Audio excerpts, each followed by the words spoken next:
Tchan, tchan, tchan, tchan. Oi, gente. Hello, my friends. Tudo bem? Ai, gente. Então, hoje eu vim dar uma notícia aqui no mundo do Minecraft. Gente, assim, eu fiz um novo mundo aqui. Brotei aqui. Eu brotei bem aqui, ó, gente. Ó, brotei bem aqui. Só dei uma levantadinha, né? Aí, eu vi, gente, o que é isso atrás de mim? Coloquei na câmera. Gente, vi! Sim, gente, essa é a própria mansão do Drácula. Ela é muito rara. E assim, eu tenho sorte, porque eu já encontrei várias vezes ela, né, gente?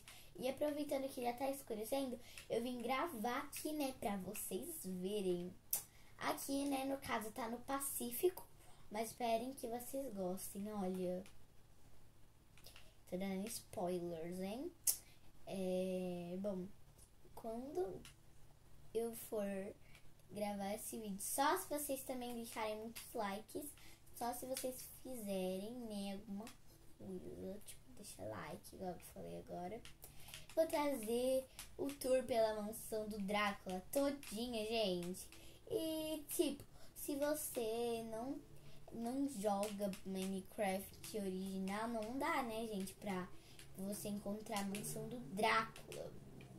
Então, às vezes você joga pelo celular, aqueles lá, Craftsman e tal, e não dá, né, gente? Você pode ter, assim, muita curiosidade.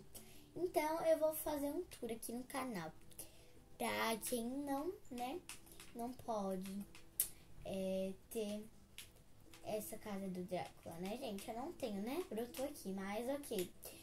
Eu espero que vocês tenham gostado. Eu vou gravar um vídeo, tá bom? Sobre a mansão do Drácula. Então tá bom, hello my friends.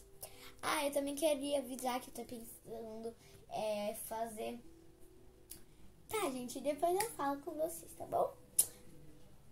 Tchau, bye, beijos.